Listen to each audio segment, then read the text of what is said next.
Oh, we did it. Nice. Okay. Finally. Okay. All right, let's try again. Hello, Rabbi Fried. Sorry. Yes. All right. Can you hear me? The call worked, not the video. The call worked? Yeah, the call works. The video doesn't work, so I just called them. So, do you hear me? Yeah, I hear you. So I'm just gonna mute myself. Okay. So can Ori, can you see me? Yes. Okay, so it's working. All right, good. Finally. All right, and hopefully it's okay. It's also recording. All right, so let's start again. I was talking for a while already, but we'll start again. We have a lot to cover because we had technical difficulties last week also. So we'll try to cover sort of double portions today. We'll cut through a little bit. So looking at the Gemara in Yud Aleph and Beis, Tani Rosh Shmuel Bar Yehuda, Kamei de Rava, Shisha Sharim Pturim Min Mezuzah. There's 6 types of sharim that are pater from mezuzah: Beis Tevin, Beis Bakar, Beis Eitzim, Beis Otzros, B'shar Amadai, B'shar She'enim Makura, and lastly Shar She'enim Gavua Yud. So if you count, there's really 7 over here. So the Gemara says, Amalei Pasachta B'Shisha V'Salachta B'Shiva. You said 6, and now you have 7. Amalei Shar Amadai. We didn't count that as one of them because Tanahi, because that's Malchokas Tanoyim. So the Shar Amadai is, like Rashi says, it's a shar with a kippah on it. If anybody knows the right word in English for that, with the slope, what's it called in English? Anybody have a dome? Okay, we'll call it. It's sort of not really a dome per se, because it's not really a dome. It's just the Perch. In this case, it's not. It's it's just we'll call it a half circle on top. Or at least that'll be one of the cases. So the Gemara says, what is this Malchus Tanoim? The time of kippah, the case of a kippah, Meir Machayab Mezuzah Cham and Potrim. So what's the Malchus? Whether Chayav or Pater? Meir says Chayav, Cham say not. The Shavin, so everyone agrees, She'im Yesh Baragla Asara Shachayav Mezuzah. If it has 10, the way Rashi learns, Baragla means, Rashi over here at least, if it means if the straight up and down part is 10 high, Shachayav Mezuzah. If it's 10 high, but there isn't 3 high going straight up and down, it's nothing. It's pater. Inami yesh ragla gimel. If it has 3, it's not 10 high. Also v'lav klum. It's also pater. It's not a pesach unless it's 10 high. If it is 10 high in the middle, yesh ragla gimel, but in the sides it has 3 high going straight up and down. It's not 4 wide altogether. There's enough to make it made up. There's enough in the wall that if you look at it as if it was carved out, then you would have 4 going all the way up. So the machlokas is whether you say chokik and lahashlim. It's a shala here and an erevin, which we're not going to really go so much into that because it's really an erevin sugya, not so much for us. And especially since we paskin in chok and hashlim at the rabbanan, so we're not going to really go so much into the sforas of chok and hashlim, even though it's a very fascinating sugya on its own right. We're going to really focus here on the kippah part of it, which is the gear for us l'maisa. Now, according to Rashi, the main shaila of this sugya, Rashi throughout the sugya, he starts off saying that cham and potrim she'en shar below rochav daled. Rashi says that the problem over here is that if you go all the way up, since the round part is going to, at some point, become less than Dalet, so it's less than Dalet across, Dalet Tfachim across, for the duration of Asara Tfachim. In other words, you need to have, according to Rashi, the basic definition of a Pesach is that it's at least Dalet Tfachim across and it's at least 10 Tfachim high. So since when it's a kippah and it starts being miskatzer and it becomes round, less than 10 Tfachim high, so by the time you get to 10, it's going to be less than 4, that's going to be the problem. So Rashi says, "V'shavin she'im yesh bragla asara kodem she'askel ha'igul l'tismayat rachva shachayev esafilu shakol sasim miyuded l'mayla." Yeshir Pesach Yud Rochav Dalet. If it has 10 high with 4 across, even though it's, the top of it starts getting shorter, so it's not considered. It's that's not an issue. That's for sure. Everyone, including Alma, that's chayav. And also, if it's Gavoa Yud Ben Akol, the Imrag Gimel Gavoa Shenismayit Rochva Kodem Shiagbia Gova Gimel. If it starts getting less than 4 before it gets to Gimel, Lav Klumhi, then that's nothing. The Kol Pakas Megillah Gova Arba Smichtahi. If it's less than 3 high, that's like we say lavud, and it's as if it's just attached to the ground, like there's no height at all. Then kan sad shem pesach shel daled. There is no haschala of a daled at all, even though you have 4 across. So again, according to Rashi, the main shiloh really over here is where if you do or you do not have daled. Daled tfachim is like the key issue of this sugya. Throughout that's constantly recurs in Rashi. Even Rameir that holds chok and hashlim, if you have the haschala of a Pesach, then we look at it, it's like Allah Mishmisinar or some other source to say that it's going to be, we look at it, once it starts off as a Pesach, then we continue it, that it's a virtual Pesach of all the way up Daled, because haschala is a Pesach, we look at it as if it's carved out all the way through. That's only if you have a haschala of a Pesach. So that, everyone agrees that if you don't have 3 tvachim high, then less than 3 is like lowered to the ground, and they don't even have a haschalas Pesach to look at it as if it's carved out any further up. Inami Yesh Ragla Gimel, says Rashi, if it has 3, Kodem Shenismayit Rachba Midalad Ve'ena Gavoa Yud, then there's a machlokas. Yesh Ragla Gimel Baruch Abdalad Ve'ena Rachba Dalad Gavoa Yud. Shekodem Shekvia Yud, Rashi says Nismayit Rachba Midalad. Before it gets all the way to 10, then you minimized it from being daled because it started rounding, and the rounding part it was mukatzer from daled across. Yes, but there's enough wall there to virtually look at it as if it virtually extends up, and it has that daled carved out from the wall. Rashi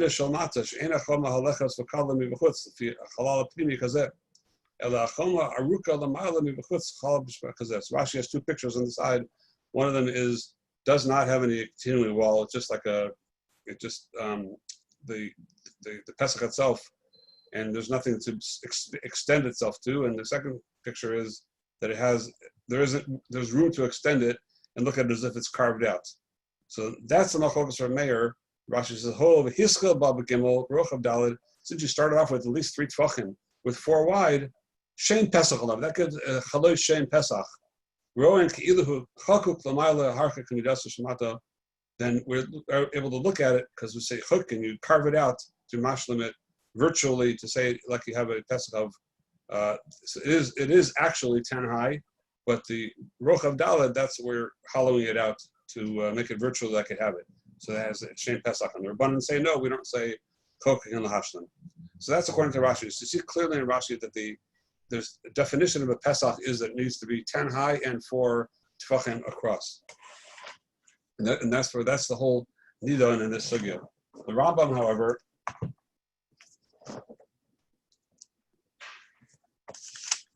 says the Rambam, Perik Vav Halacha Daled,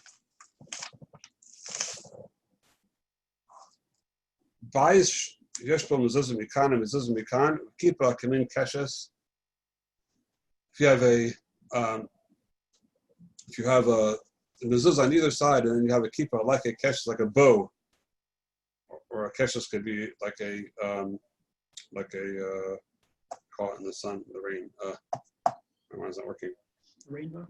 A rainbow. Thank you. Al shtei mezuzos. V'makam a mashkof. So in place of a mashkof, a normal mashkof is straight across. In place of that, you have a bow. You have this round area. Im yesh bagova ha-mezuzos asar tfachim o yeser. So the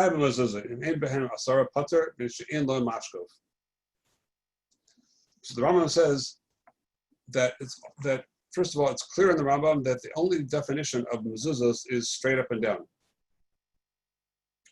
And the Rambam does not mention a word about dalet across. The Rambam doesn't say a word about dalet tfachim.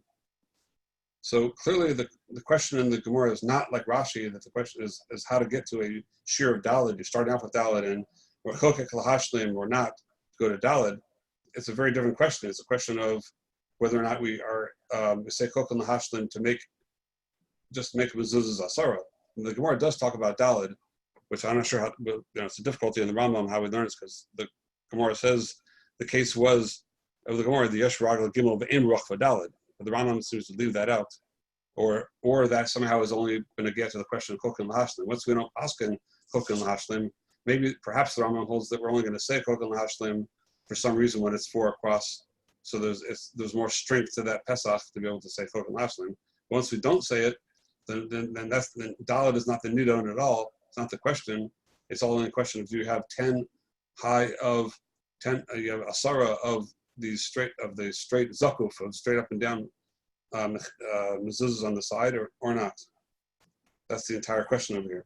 And the Rambam's, so first of all, I see it's different than Rashi, number one. And now there's a Chazon Ish who wants to say that the Rambam, even though it doesn't mention it over here, it's a pashut that he holds you need dalid from other Gemaras in Eruvin that dalid is the minimum of shir. That's very difficult. Most Achronim don't understand the Rambam that way because he doesn't mention this. Besides, also in Halacha Aleph, where the Rambam has a list of 10 tanoim that you need for a Pesach to be chayiv in mezuzah, and he does. He mentioned lots of shiurim over there, but he doesn't mention a word about dalid tvachim across. So that's a shul pel and Chazon Ish to say such a thing when the Rambam leaves this out in both places where he could have and should have mentioned it. So the most Achronim take on in the Rambam that there is no din of dalid tvachim for a Pesach. So according to Rashi, it's going to be a svor of a shir chashav. Dalid tvachim is like we find in Hotzah and Shabbos, etc. Like like you have to have a kira v'anacha me'okim dalid al dalid. It's a shir chashav. According to Rashi, I guess if the Torah is mechayev mezuzah, you need a, just like we find in other Gemaras, you need it has to be a dira shel kavod and mitzad the dira. So in some way, I guess the Pesach also needs to be a Pesach, mechubadik a Pesach that has a shir chashav of dalid tvachim. The Rambam doesn't, not goris that. We don't find such a thing. The Achronim take on in the Rambam, though. However, even the Rambam would agree that if it's less than 3 tvachim, it's for sure pater mezuzah, because less than 3 tvachim we say lavud, and it's as if it's susam, it's totally sealed up. So even the Rambam would agree that it needs to be 3 tvachim, not from this Gemara, but from other ideas that less than 3, found by Sukkah, by many places that less than 3 is considered susam. It's like it's totally sealed, so like there's no Pesach there at all. But it's certainly not like Rashi that you need daled tvachim. That's what I'm telling you. The 3 tvachim, that's the Aruch HaShulchan that says that would be pater the kuli alma, even in the corner of the Rambam, because we would say lavud. Now that's as far as like pashut shot in the sugya. Now, taking it the next point over here, that the Rambam only mentions that mezuzahs are that you need mezuzahs that are asar tvachim that are it's mashma for the Rambam that only the kippah, only the mashkaf on top is round, but the sides for sure need to be straight up and down. Now there's a Rashi over here is not totally conclusive. Rashi over here is mashma that the minimum share of 3 that has to be straight up and down, and after that, and then it can be eagle as far as the chokan hashlim. But the Rashi seems to be more mashma over here that the shear of 10, or if we pass like the Rabbanan, needs to also be straight up and down, and then it's afterwards it's katzer v'holech when with the kippah. But Rashi and Eruvin, in the Sugi and Eruvin, and everyone learns like that in Rashi, that the case is not this at all. The case, it's not really muchach from Rashi over here differently. You could possibly fit it into Rashi here as well. Rashi over there is clear that the case is where the entire Pesach is igul. And the shear of 10 by 4 is that it's a virtual shear. So if I can draw a picture here.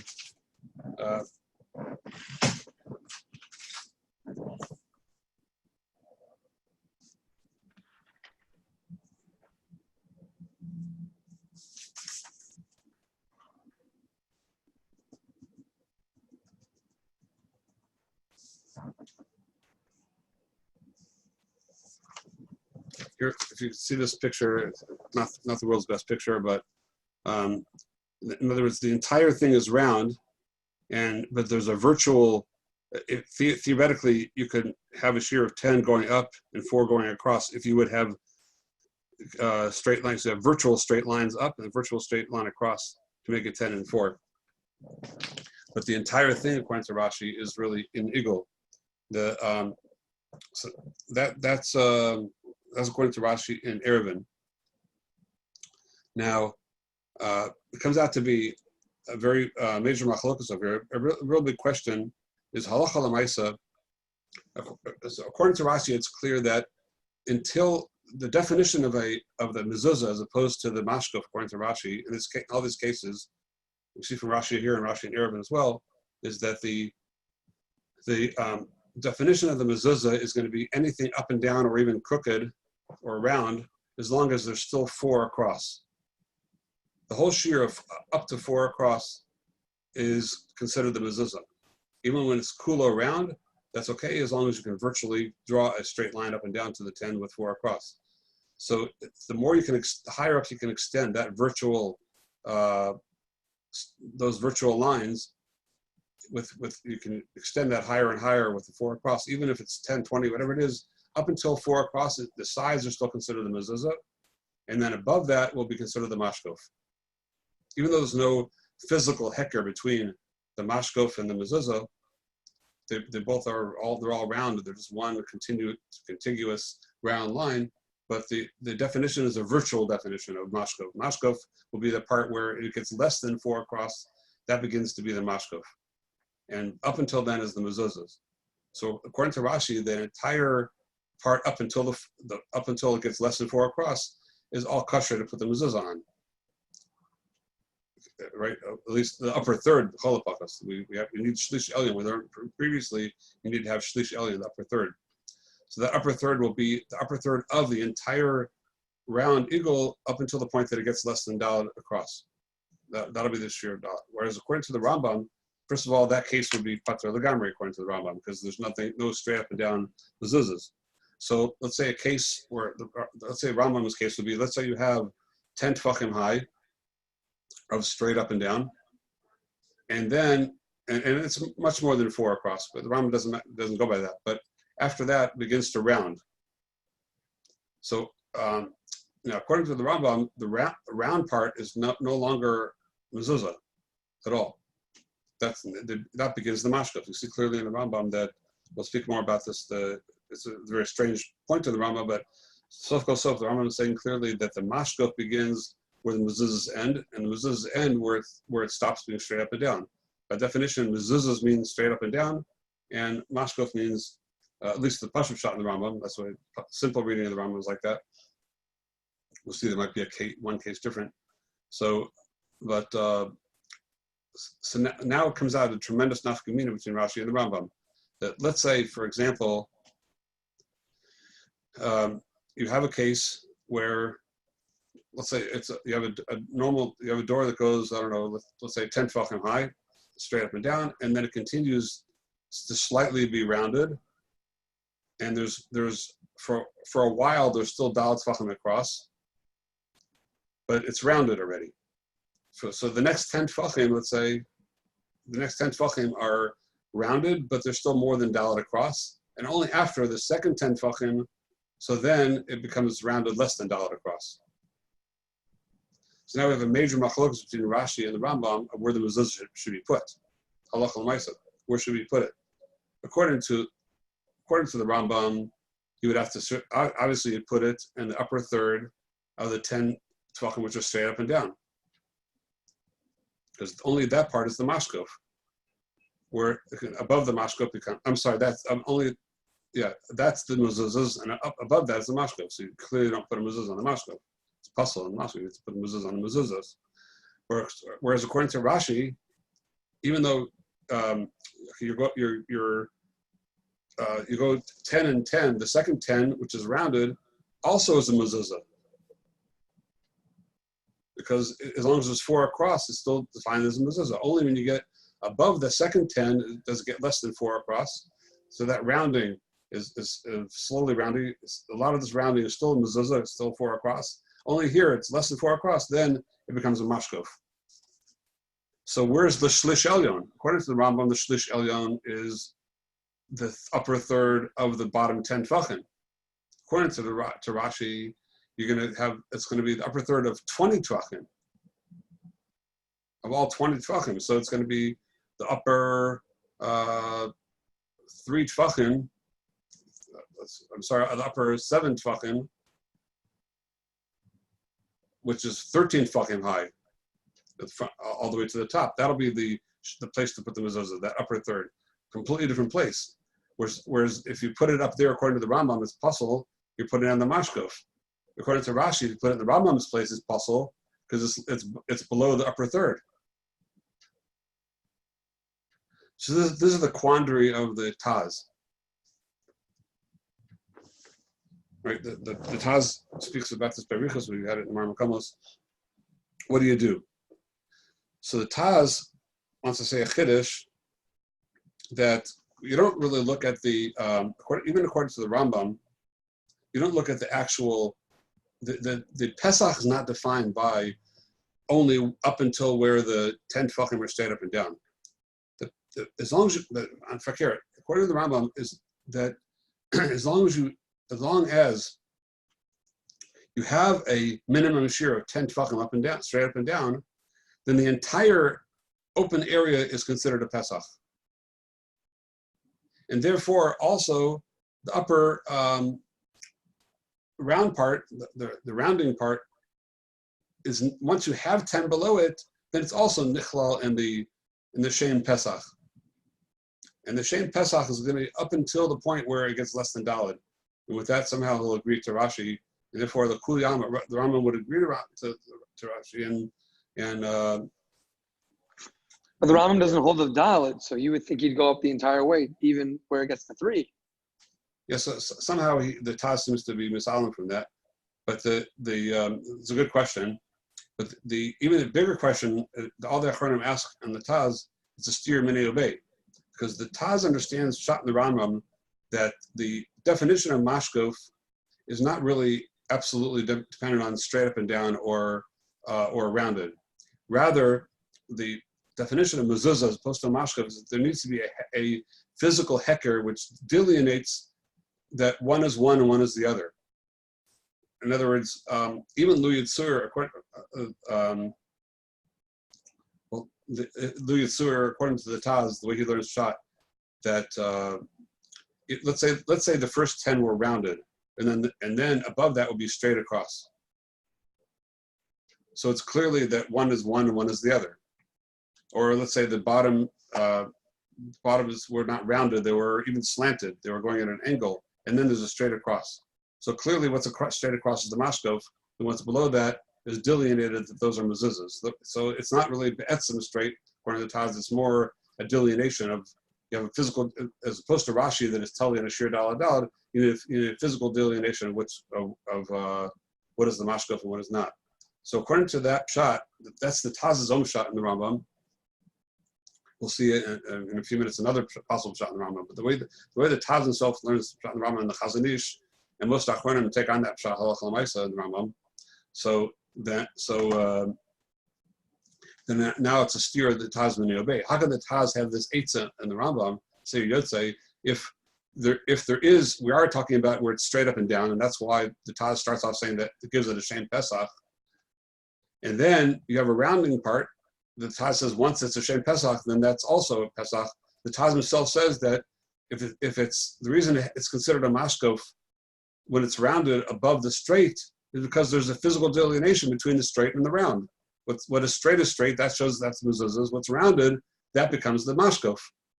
So according to the Taz himself, minei obey, you're going to be putting it on the mashkof according to the Rambam. So all the Achronim have a pella on the Taz. How could that be an eitzah? It seems to be a steer in the Taz, and it doesn't work the way he understands the Rambam. So the Achronim all paskin, for the most part, paskin. Since the Shulchan Aruch does not even mention the shita of Rashi, the eagle is considered part of the mashkof, part of the mezuzah. I'm sorry. The Shulchan Aruch only mentions the shita of the Rambam. Therefore, the ikar halacha is like the Rambam. And therefore, in our case, where you have 10 straight up and down, and then a rounded 10, then we're going to put it in the upper third of the bottom 10. To be Yotzei, the Iker Shita, which is the Shitas Rambam, which is the way the Shulchan Aruch paskins. Now, the Chovas Hadar says that is a case where you can be Efshal L'Kayim Shneim.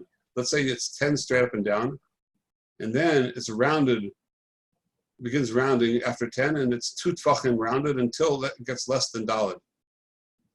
So all you have is, according to Rashi, 2 more Tvachim, which are considered part of the mezuzah. You have a total of 12. So if you put it in the upper third, which would be the 4 tefachim up, let's say the bottom of the 4th tefach from above, so then you're Yotzei both Rashi and the Rambam. So according to Rashi, it's in the upper third of the total 12. And according to the Rambam, it's also in the upper third of his 10. So that would be one case where you could be Yotzei both.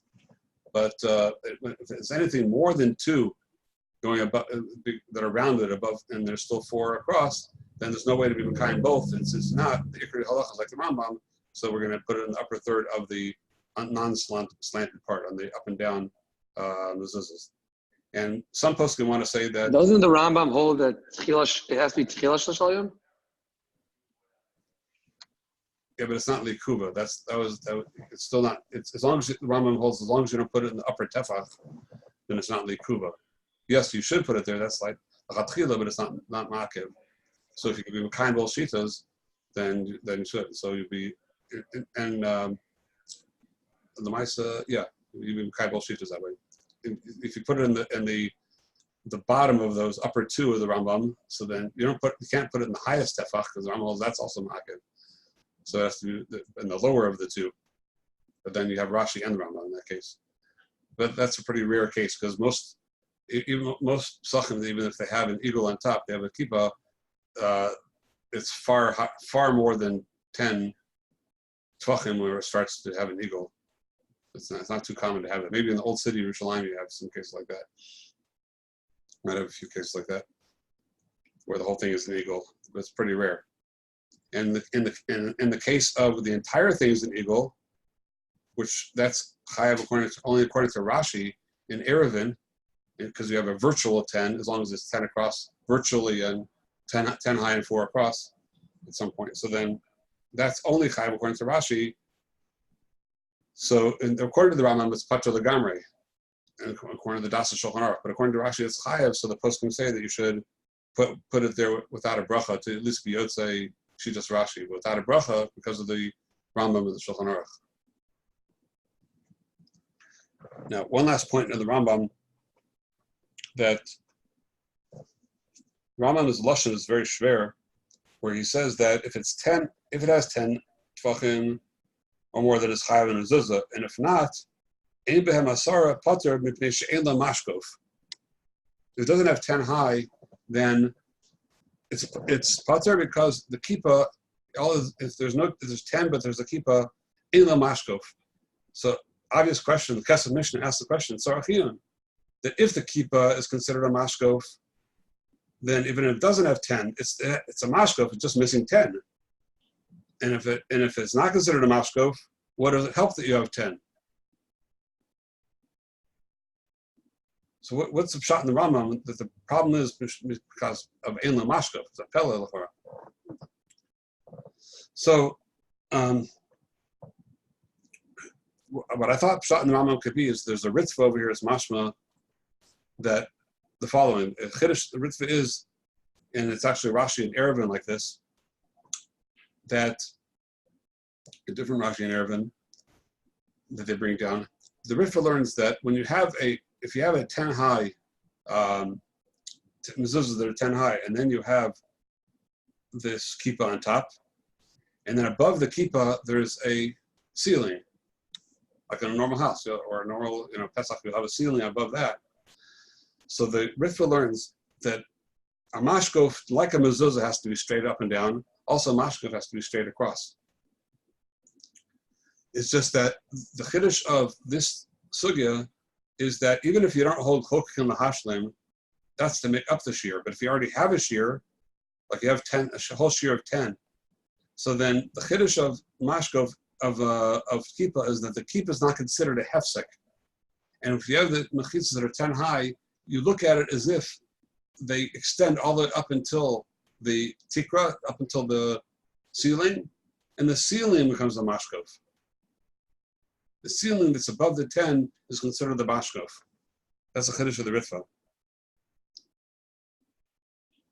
So l'chor you could understand the Ritva in two ways. It's not so clear. You could learn that the wall, the two mezuzahs are up to go as far as they do, but you look at it as if they extend all the way to the ceiling, and the ceiling itself is the mashkov. Or maybe perhaps he holds that if as long as you have 10, then the entire piece, that entire shetach from the kippah all the way up to the top, that entire thing is the mashkov. And that's why the top of it is considered the mashkov, because the entire piece all is mitzaref to one thing, and that's all the mashkov. If you learn the first way, then it will be a raya to a chiddush of there's a suffix in the mikdash ma'at. If a very common case where you have the two sides of the mezuzahs go all the way up to the ceiling, and there's nothing going across. There's no tikra. There's no mashkov. There's bullet that extends out from the ceiling. It's just the ceiling itself. So he has a suffix. He is first he names on his davar pasha. He takes on that in that case the ceiling, the tikra, is the mashkov. Even though there's no extension in it, but then afterwards he has a doubt about it. It's not so clear. There's a discussion among the later achronim that some want to say that the mikdash ma'at only said that chiddush, or only has that question in a case where it's at the very end of the ceiling. Like so, then we say like tikra yarv zosim, where it's nicker, that's the end. So only because it's the end of the ceiling where the doorway is, then that's why you'll consider it the tikra as a mashkov. Masha enken if it's in the middle of the house, like you just have two walls that come to an end and extend, and there's, which often happens, like the end of a hallway or something. Someplace you have two walls, and then the two walls that you have what's called the rosh aksalim, which might be considered mezuzahs, but there's nothing across. It's just the ceiling. So some achronim want to say that the mikdash ma'at never discussed that, but the Sefer Agur Ba'alecha brings that from most Rishonim and Mashma that the side to say that would say it even if it's in the middle. I know first seems to be machmer in that case also. Even if it's in the middle, that the tikra, it's ideally we should be machmer to say that if you have two walls that are clearly extending and then the ceiling is considered a mashkov. So according to this, what we're saying, this Rambam would be a riot to this mikdash ma'at, that we consider that if the kippah is not mafsik, to consider the tikra as a mashkov koshaken, if the walls themselves go all the way to the tikra, then the tikra is considered as a mashkov.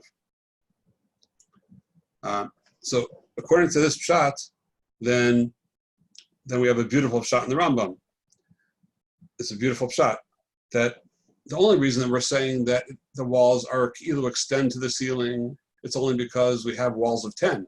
We have real mechitzas, real mezuzahs of 10. Only then do we have a koach to look at that like they're extending beyond the kippah all the way to the ceiling. But if there's not 10, then they don't extend. If they don't extend, then there's no mashkov, because there's no virtual way to extend into the ceiling. Then the Rambam is very geschmack. Then ein lo mashkov. That's shot in the Rambam. Kesef Mishnah's kasha was in manashov. If it's a mashkov, even without 10. But if it is a mashkov, then if it's not a mashkov, then what does 10 help? So we're answering very good, like the Ritva, that if there is 10, then we can extend them up into the ceiling, and the ceiling is a mashkov, the tikra. It's a very geschmack of pshat in the Rambam. But this pshat is different than the pshat of the Taz and the Chazon Ish, though, if you remember. Because according to them, they want to say that in the Rambam, the pshat in the mashkov is that once you have 10, then that's a sheer chashuv of that gives it a shem mezuzah. Then once it rounds, then it becomes nicker, that the rounding is different than those mezuzahs and the heker, that it's different. That's what makes it into a mashkov. So according to them, clearly the round itself is the mashkov, not the tikra. And the nafkamina between my pshat and what they're saying There's a very, very big nafkamina. First of all, do you need for there to be a tikra above? Let's say, like a case of an igloo type of a thing, that all there is just the round, and there's no there is no ceiling above that. So according to my pshat, then it'll be pater even if you have 10, it's still pater according to the Rambam, because there's no extension to any roof on top or any kind of tikra to make it into a mashkov. But according to the Chazon Ish and the Taz's pshat, that will still be chayav in the Rambam, because the eagle itself, if you have 10, then it's nicker. The eagle itself becomes the mashkov. And another nafkamina is that, according to the way I'm learning, it's pashut that you need the first 10 need to be straight up and down. According to them, it's all just about a hecker. So then, if the bottom are round and then the upper, once you have 10 and the rounded below, lower part, and then across on top it's straight, so it's also nicker in a different way. It also will be chayav. So because of these sfekas, what do you call it? Pischei Mezuzahs paskins that B'tziruf also he brings also a different Rashba, Ritva, Ran, and Eruvin that hold that for sure the first 10 need to be straight up and down, like we're learning in the Rambam. So in all these cases, that we would have to put if the bottom is round and the top is straight across, or if in a case where it's the top is round and there is no tikra above, in both cases you would have to put mezuzah without a bracha. You should put a mezuzah b'yotze al shitas, but you would put it without a bracha. Okay, we'll go a little further and we'll see how much time we have here to finish this off. The next Gemara. Just debating since we're really past the time, and maybe we can find a makeup time, because the next sugya is actually, it's a shame to rush through it. The sugya of basic knesses and basic medrash, which the whole shal of kedusha and the chiyuv. I think that since we're already at 10 o'clock Central Time, because everything got pushed back, maybe we'll find it the next time to mitzaref this, or some shear in the middle, because it's really a shame. It's a beautiful sugya. I wouldn't want to rush it in 10 minutes. So maybe I guess we'll hold this here, make an executive decision, or we can have a vote over here. We have a basement, a few guys here. Maybe we'll, instead of rushing through basic knesses, because it really is beautiful, a lot of beautiful shilas here, and we'll find a different time memory in between or whatever. So I guess we'll just end this here. Makes more sense. That works for me. Okay, yeah, it's just a shame to rush through such a beautiful sugya and try to strip it in a few minutes. Rebbe, Yes. the case of the Mikdash Ma'at, when he was Misupuk, when the walls go all the way up, and then there's the ceiling with no recognizable mashkov. Right. So we do put up a mezuzah there without a bracha? So my first pasuk is you should put up without a bracha. Oh, wow. Yeah. So I feel like a lot of places don't have that, but. Yeah, so you have to know, like, if there are really two distinguishable sides over there, and so we'll have to clarify that maybe in a future year when we get to the Shulchan Aruch. It's one of the most difficult. When you learn the sugya, we had the sugya already at Rosh Yaksalim in the end of the sugya Menachos. And it's a very difficult sugya to understand. It really depends on a lot of shitas, and the Rosh Yaksalim. It's a combination of two things. Those usually at the end of a hall. So the walls there were not really made to be mezuzahs. They're just the end of a wall, and it curves, or it's a right angle to go off to another room. So really, those walls are for the sake of being walls around another room, but by default, it forms a hallway in between.